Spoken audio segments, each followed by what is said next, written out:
मायके से छोटा ससुराल। प्रेरणा, जिसे अपनी शादी के बाद भी अपने ससुराल में अपने मायके की तारीफ करना बड़ा पसंद है। लेकिन अगर तारीफ सच्ची हो तो अच्छी भी लगे, पर अगर हर बात में अपने मायके को बड़ा चढ़ा कर दिखाने के लिए बहू कुछ भी बोले तो बेचारे ससुराल वालों का उसकी बातें सुनकर क्या हाल होगा, और क्या कभी कोई प्रेरणा की इस आदत को सुधार पाएगा? चलिए देखते हैं। मम्मी पापा, ये लीजिए, जल्दी से अपना मुंह मीठा कीजिए। मुंह मीठा? लेकिन किस खुशी में बेटा? अरे गैस करो ना मम्मी, ऐसी क्या खुश खबर हो सकती है जिसके लिए मैं आपको मिठाई खिलाऊं? सोचो सोचो। सच सच बता, तेरी नौकरी लग गई है क्या?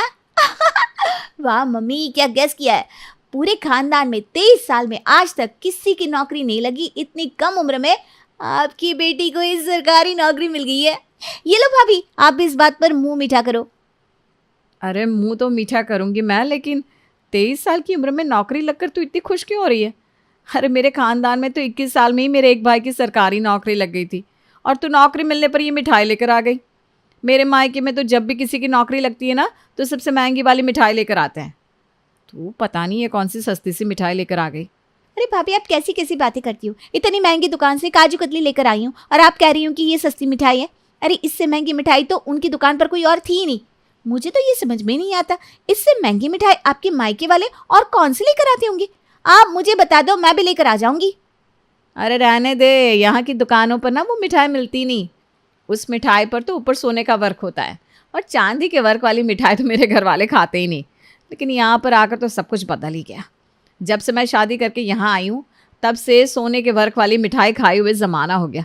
अरे मेरे मायके वाले तो सोने को अपने सामने पिघलवा कर उससे सोने का वर्क बनवाते थे, और उसके बाद उसे मिठाई पर लगा कर खाते थे। क्या? अरे बेटा, तू कहाँ इससे बहस कर रही है? एक ये और इसके मायके वाले, ये तो कभी अपनी बात से ऊपर किसी को आने ही नहीं देगी। आज इतनी खुशी का मौका है तो मैं खाने में आज पनीर बनवाती हूँ। तुझे कढ़ाई पनीर बहुत पसंद है ना? हाँ माँ, बहुत दिनों से खाया भी नहीं है। आज आप मेरे लिए अपने हाथों से कढ़ाई पनीर बनवाइए ना। हाँ हाँ ज़रूर बेटा, क्यों नहीं। अरे ये क्या, अभी तो आप सभी लोग इतने खुश हो रहे थे कि रक्षिता की सरकारी नौकरी लग गई है, और इतनी खुशी के मौके पर भी आप घर पर खाना बना रहे हो। अरे जब मेरे मायके में कोई खुशी का मौका होता था तो हम तो घर पर हलवाई बिठाते थे। जब मेरे भैया की सरकारी नौकरी लगी थी ना, तो हमने तो पूरे गांव को खाना खिलाया था, और खाना बनाने के लिए पूरे 15 हलवाई आए थे, और मिठाई बनवाने के लिए तो अलग से हलवाई मंगवाए थे। अब क्या बताएं बेटा, तेरे मायके वालों की तो बात ही अलग है। नौकरी लगने पर पूरे गांव को खाना खिला दिया। तब तो तेरी शादी में पूरे जिले का खाना करना चाहिए था, लेकिन शादी में हमें ज़्यादा लोग तो दिखे नहीं। वो क्या है ना, मुझे ज़्यादा दिखावा पसंद नहीं है, इसलिए मैंने अपने मम्मी पापा को मना कर दिया था कि मेरी शादी में ज़्यादा लोगों को बुलाना मत, वरना तो मेरी शादी में एक ज़िले के लोग क्यों 10-15 ज़िले के लोग आ जाते। लेकिन मैंने मना कर दिया, इसीलिए शादी में ज़्यादा लोगों को न्योता नहीं दिया। वैसे भाभी, अगर आप 10-15 जिले के लोगों को शादी में बुलाती तो उन्हें बिठाती कहाँ? उन्हें बिठाने के लिए भी तो फिर 10-15 जिले लगते ना। अरे तो क्या हुआ, मैं कहती तो मेरे पापा उसका भी इंतज़ाम कर देते। प्रेरणा की ये बात सुनकर तो बेचारी रक्षिता भी चुप हो जाती है। बाप रे बाप, ये भी कमाल की खतरनाक है। इनके पास तो अपने मायके वालों की बढ़ाई करने के लिए हर चीज़ का जवाब है। इसी तरह समय गुजरता है, लेकिन समय के साथ प्रेरणा की आदत तो और ज़्यादा खराब होती जाती है। रक्षिता भी अब शादी करके अपने ससुराल चली जाती है। प्रेरणा अपने ससुराल वालों के सामने अपने मायके वालों की तारीफों के पुल बांध बांध कर उनका दिमाग और ख़राब कर देती। वैसे आज के घरों के हिसाब से तो हमारा घर बहुत खुला है। घर में पूरे 5 कमरे हैं, वरना आजकल के घरों में ना लोग 2 कमरे से ज़्यादा बनवा ही नहीं पाते।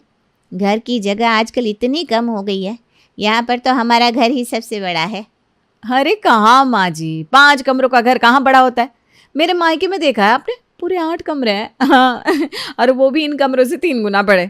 एक एक कमरे के अंदर 4-4 डबल बेड आ जाए, इतने बड़े कमरे हैं। और हमारे घर के कमरों में तो एक डबल बेड आ जाए, वही बड़ी बात है। अच्छा किया हमारे घर को देखकर तुम अपने साथ डबल बेड लेकर नहीं आई। हमारे कमरे छोटे हैं ना, इसलिए तुम्हारे पापा ने तुम्हें सिंगल बेड दे दिया। हाँ, मेरे पापा तो मुझे 5 डबल बेड देने वाले थे। वो कह रहे थे, बेटा तेरे ससुराल में पूरे 5 कमरे हैं, तो मैं हर कमरे के हिसाब से तुझे एक एक डबल बेड दे देता हूँ।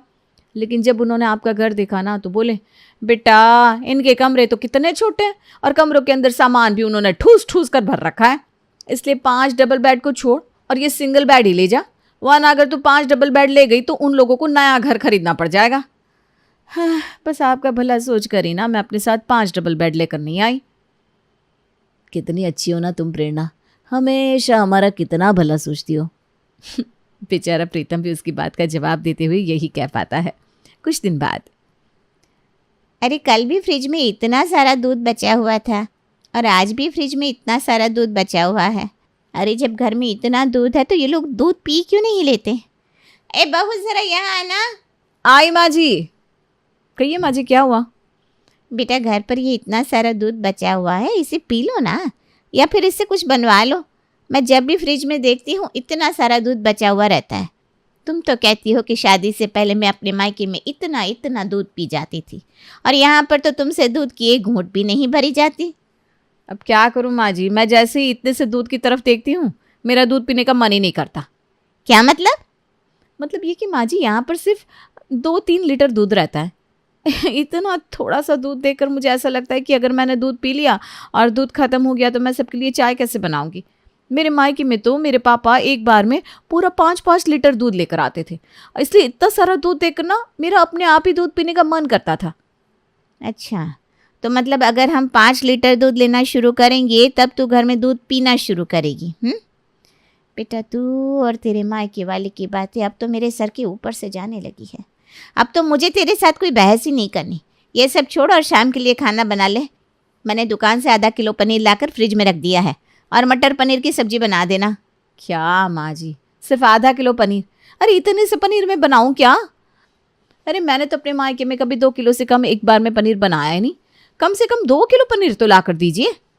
अरे बेटा 2 किलो पनीर लाकर क्या तुझे पड़ोसियों को खिलाना है? घर में हम हैं सिर्फ 4 लोग, 4 लोगों के लिए 2 किलो पनीर, जितना है उतना बना ले बेटा। हाँ, तो हमारी तुलना ना अपने मायके वालों से कर रही है, पर हम तो इतना ही पनीर खाते हैं, समझी? ठीक है, जैसी आपकी मर्जी। मुझे इतना कम पनीर बनाने की आदत ही नहीं है। अगर अच्छा नहीं बनाना तो फिर मुझे मत कहना। सरला आखिरकार अब प्रेरणा की इन हरकतों से परेशान हो जाती है। तभी कुछ दिनों बाद उसकी बेटी रक्षिता अपने मायके आती है।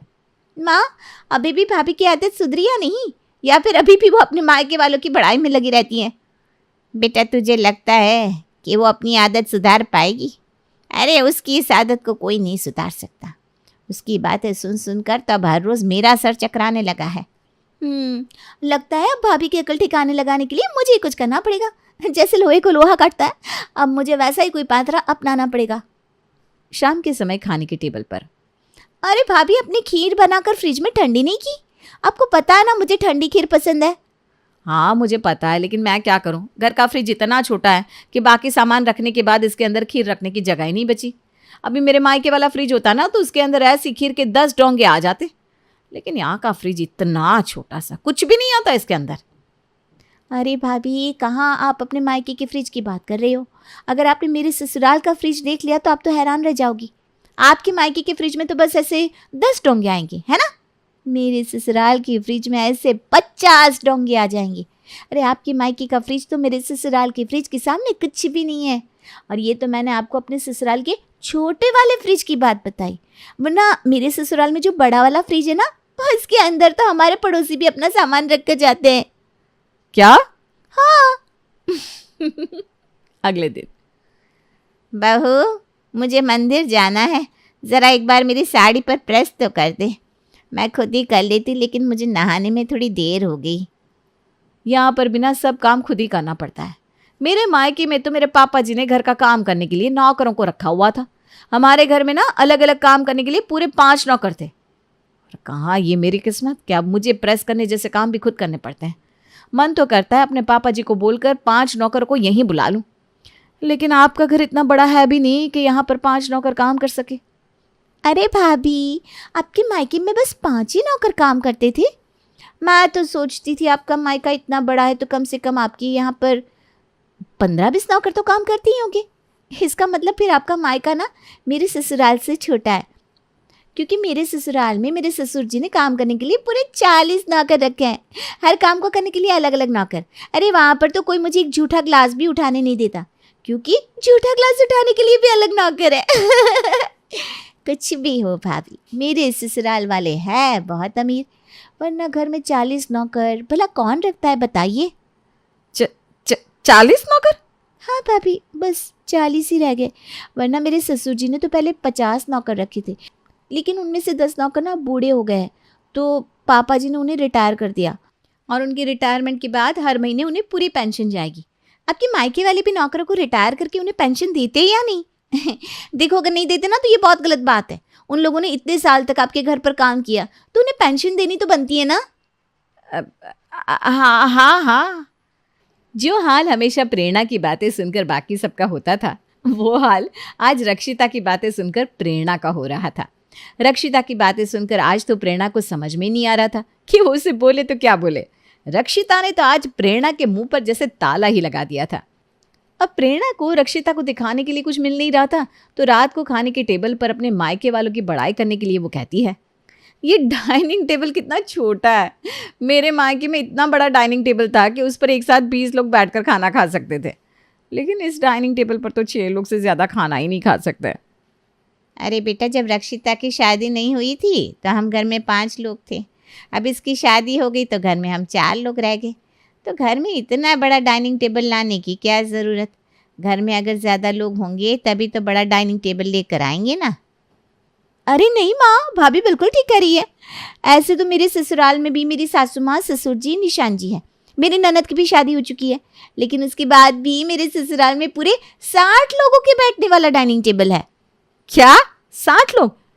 लेकिन आपके ससुराल में इतने बड़े डाइनिंग टेबल का आप करते क्या हो? अरे भाभी, मैंने आपको बताया तो था, मेरे ससुराल में मेरे ससुर जी ने पूरे 50 नौकर रखे थे।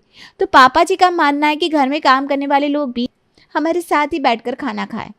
और अब उनमें से 10 नौकर रिटायर हो गए, तो हमने अब डाइनिंग टेबल को घटाकर 50 लोगों के बैठने जितना करवा दिया। वरना आगे आने वाले समय में अगर घर में काम करने वाले लोग बढ़ेंगे तो हम फिर से अपना डाइनिंग टेबल बड़ा करवा लेंगे। वैसे भी ससुर जी अब उससे भी बड़ा डाइनिंग टेबल लेने की बात कर रहे थे। अभी तक तो फिर भी रक्षिता ने बातों में थोड़ी कसर छोड़ी थी, लेकिन ये बात बोलकर तो उसने प्रेरणा का मुंह बिल्कुल ही बंद करवा दिया। खाना खाने के बाद अब बस आखिरी टास्क बाकी है, वो भी मैं कल तक कंप्लीट कर दूंगी। अब बस आप कल का वेट करो भाभी। अगले दिन प्रेरणा खाना बनाकर टेबल पर सर्व कर रही थी, तभी उसके सामने उसके भैया भाभी आ जाते हैं। अरे भैया भाभी, आप यहाँ? हाँ भाभी, खुश हो गई ना आप? मैंने सोचा आज आपके भैया भाभी को यहाँ बुलाकर आपको सरप्राइज दे दूँ। कैसा लगा आपको मेरा सरप्राइज? बहुत अच्छा। अच्छा भाभी, अब सब लोग आ ही गए हैं तो आप सबके लिए खाना लगा दीजिए ना। प्रेरणा सभी के लिए खाना लगाती है। और बताइए, आपके घर के नौकर ठीक से घर का सारा काम तो करते हैं ना? अगर वो ठीक से काम नहीं करते तो मैं अपने ससुराल से थोड़े नौकर वहाँ भेज दूँ। नौकर? कौन से नौकर? हमारे घर में तो कोई नौकर नहीं है, घर का सारा काम तो मैं ही करती हूँ। अच्छा, तो फिर शायद आपकी शादी से पहले घर में नौकर काम करते होंगे। आपकी शादी होने के बाद घर से नौकरों को हटा दिया होगा। अरे कौन से नौकर रक्षिता, हमारे घर में तो एक भी नौकर नहीं है, और ना ही पहले कोई नौकर था। शादी से पहले मम्मी और प्रेरणा घर का काम करते थे, अब मम्मी और प्रिया घर का काम करते हैं। लेकिन बेटा, तुम्हारे घर में तो 8 कमरे हैं, वो भी इतने बड़े बड़े, और घर में इतना सारा सामान भी है, तो बिना नौकरों के इतना सारा काम बेचारी प्रिया और समधन जी कैसे संभालते हैं? 8 कमरे? मुझे लगता है आप लोग आज हमारे साथ कोई मजाक कर रहे हैं। अरे हमारे घर में गिनकर 3 कमरे हैं, और वो भी ज़्यादा बड़े नहीं हैं। एक कमरा मेरा और प्रिया का, दूसरा मम्मी पापा का, और तीसरा जो पहले प्रेरणा का था, अब उसकी शादी के बाद हमने उस कमरे को स्टोर रूम बना दिया है। अब घर का जितना भी एक्स्ट्रा सामान या कूड़ा कबाड़ा होता है हम उसी रूम में रख देते हैं। अच्छा चलिए, ये सब छोड़िए, मुझे ये तो बता दीजिए कि आपने अपना बड़ा सा फ्रिज कहाँ से लिया? मम्मी सोच रही थी कि अब घर के लिए भी उतना बड़ा फ्रिज ले ले, क्योंकि भाभी कह रही थी कि सामान रखने के लिए ये फ्रिज बहुत छोटा पड़ता है। आपके घर में तो बड़ा फ्रिज है ना, बताइए ना कहाँ से लिया था आपने? अरे नहीं नहीं रक्षिता, ये तुम हमारे साथ आज कैसा मजाक कर रही हो? यहाँ तो डबल डोर वाला फ्रिज है और हमारे घर में तो सिंगल डोर वाला। भला सिंगल डोर का फ्रिज इससे बड़ा कैसे हो गया? अच्छा, फिर तो लगता है शायद मुझे ही कोई गलतफहमी हो गई है ना भाभी? हाँ, अरे लगता है सब्जी खत्म हो गई। मैं अंदर जाकर और सब्जी लेकर आती हूँ। अरे रोटियाँ भी खत्म हो गई है, मैं अभी रोटियाँ सेक देती हूँ। हाँ, अरे भाभी कहाँ जा रही हो? आज सबके सामने जब प्रेरणा के मायके की पोल पट्टी खुलती है तो रक्षिता तो अपने ससुराल में किसी से नजरें ही नहीं मिला पाती। आज रक्षिता प्रेरणा को आड़े हाथ लेकर उसे अच्छा सबक सिखाती है। उस दिन के बाद तो प्रेरणा किसी बात में अपने मायके वालों की बढ़ा चढ़ा कर तारीफ करना तो दूर, अपने ससुराल वालों के सामने अपने मायके वालों का जिक्र करते हुए भी 100 बार सोचती है।